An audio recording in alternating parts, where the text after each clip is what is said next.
Kann mich ein Mundstück in der Höhe unterstützen? Leichter in die Höhe spielen. Letztendlich ist das Thema. Ich habe ja 3 Mundstücke ausgewählt, und zwar ein Bach 1,5C. Dann habe ich hier noch das Yamaha 14B4, mit dem spiele ich eigentlich so regulär. Wenn ich einen fetten Sound brauche, dann das 1,5C. Und dann habe ich noch das Lead-Mundstück, auch von Yamaha, Bobby Shoe.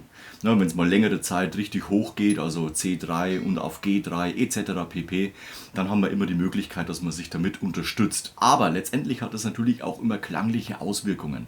Wie gerade eben schon gesagt, mit dem 1,5C, das ist ein großer Pott, da geht richtig Luft durch. Die Trompete bekommt einen schönen großen Sound, auch elegant und rund das Ganze.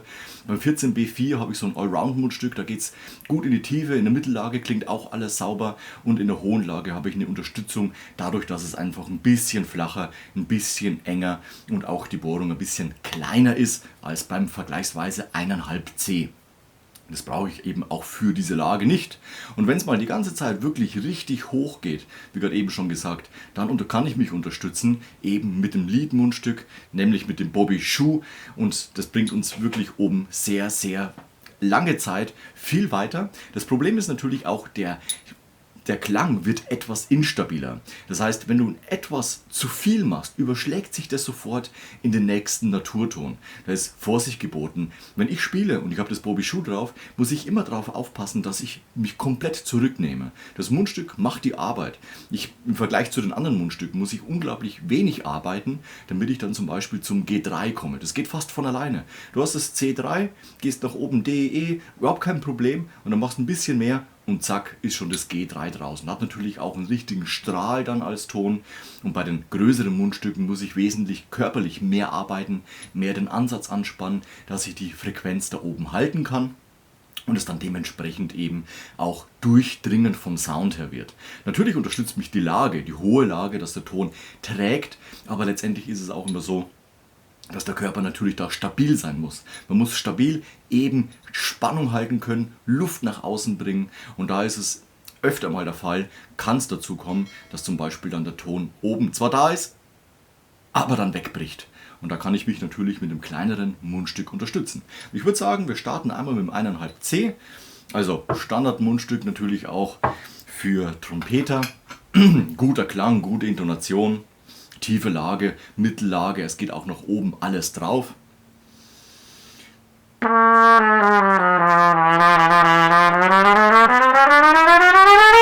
Ich muss wenig machen, die Luft macht es schon.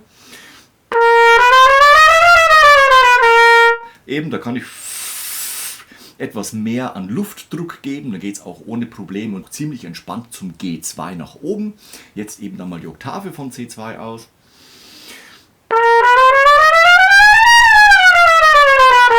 Ja, da wird der Ansatz enger, dann kommt die Frequenz oben auch letztendlich C3 zustande.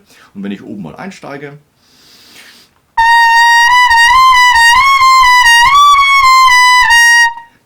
auch alles drauf. Man muss eben etwas mehr arbeiten. Das merkt man, wenn man mit dem Mundstück spielt, gar nicht so großartig. Erstens mal ist man natürlich gewohnt, dass man das machen muss. Und zweitens klappt es ja auch.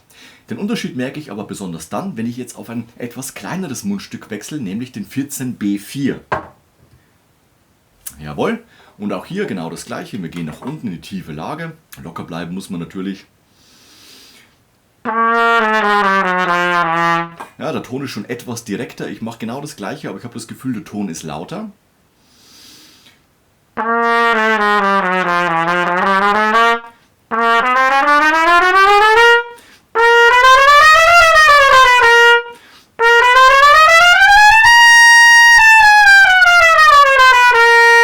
Auch hier natürlich alles drauf, aber ich habe gemerkt, wenn ich nach oben zum C3 ankomme, ich kann entspannt bleiben. Der Ton ist da, er ist stabil, er steht. Ich habe nicht das Gefühl, dass ich jetzt besonders viel machen muss und der Ton gleich nach unten wegbricht. Es ist alles da. Jetzt gehen wir mal drüber hinaus.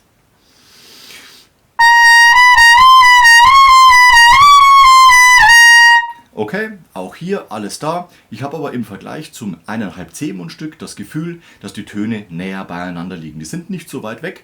Ich kann genau in der Linie pusten und dann komme ich eben bis zum S, bis zum E und so weiter. Test mit G3 machen wir am Schluss mit den Mundstücken auch noch. Mal gucken, was da letztendlich dann das Resultat ist. Und jetzt eben nochmal zum flachsten Mundstück dieser 3 in der Reihe, dem Bobby Shoe Lead Mundstück von Yamaha. Probieren es aus, auch hier in die tiefe Lage zu gehen, ist natürlich jetzt wesentlich flacher. Mal gucken, was soundmäßig rauskommt.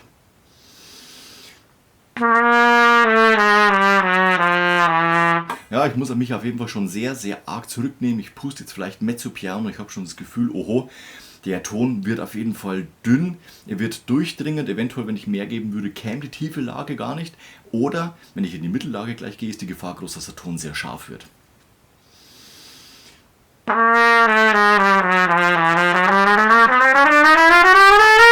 Okay.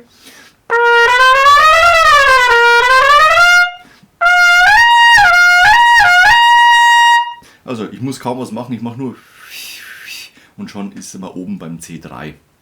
So, und jetzt gehen wir drüber hinaus.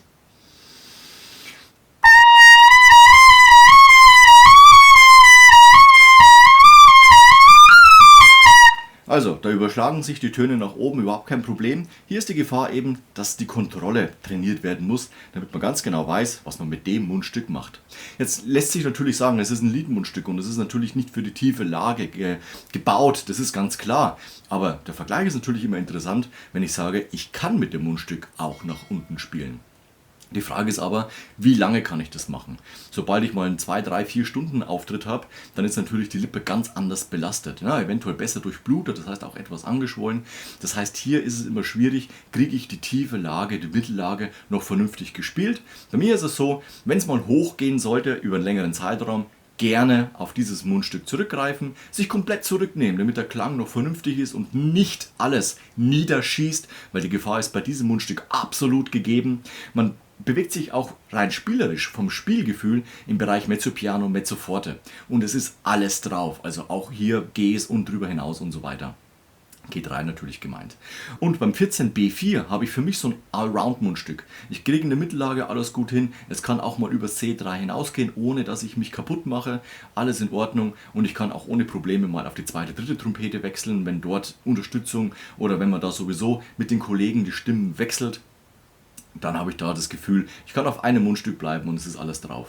Habe ich insgesamt zum Beispiel einen Auftritt, wo ich viel dritte Trompete spiele, dann spiele ich gerne das 1,5C Mundstück, weil ich einfach weiß, das Fundament von der dritten Stimme kann ich mit dem Mundstück unglaublich gut ausfüllen. Ich habe einen guten, runden Sound, die Intonation passt auch wirklich sehr gut und dann kann ich mich damit sehr gut unterstützen. Und jetzt machen wir nochmal einen kleinen Test und zwar in Oktaven G1, G2, G3. Wir starten natürlich mit dem größten Pot. Das heißt hier das 1,5C von Bach.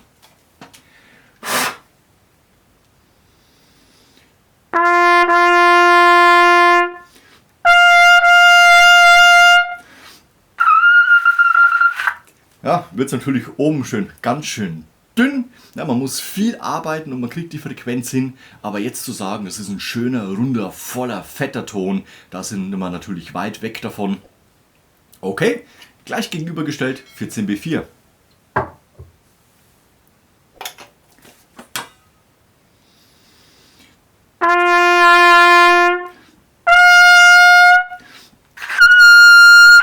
Und da ist er letztendlich dann auch. Kommt auf jeden Fall besser als auf dem großen Mundstück, ist auch da. Und man muss natürlich immer gucken, kriegt man das, braucht man das und wie kann man sich da unterstützen. Und jetzt natürlich noch das flachste Mundstück und man kann eigentlich schon vorausschicken, hier wird es überhaupt kein Problem sein, dass dieser Ton direkt rauskommt. Der ist einfach da und steht einfach. Und jetzt müssen wir natürlich schauen, ob das gesprochene Wort am Schluss auch Wahrheit trägt.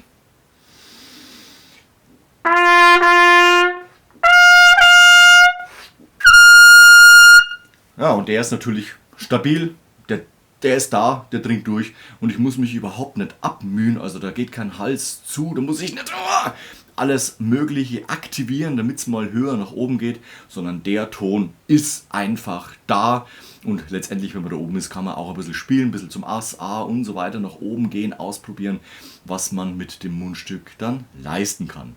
Braucht man eher selten, in der Big Band öfter, je nachdem in was für einer Formation du spielst, welche Musik du machst, kannst du dich auf jeden Fall mit deinen Mundstücken stark unterstützen. Ich rate immer davon, such dir ein Allround-Mundstück, bei mir das Yamaha 14b4, da fühle ich mich in allen Lagen zu jeder Zeit, auch über längeren Auftritt, immer richtig wohl und kann da auch wirklich gut gut performen.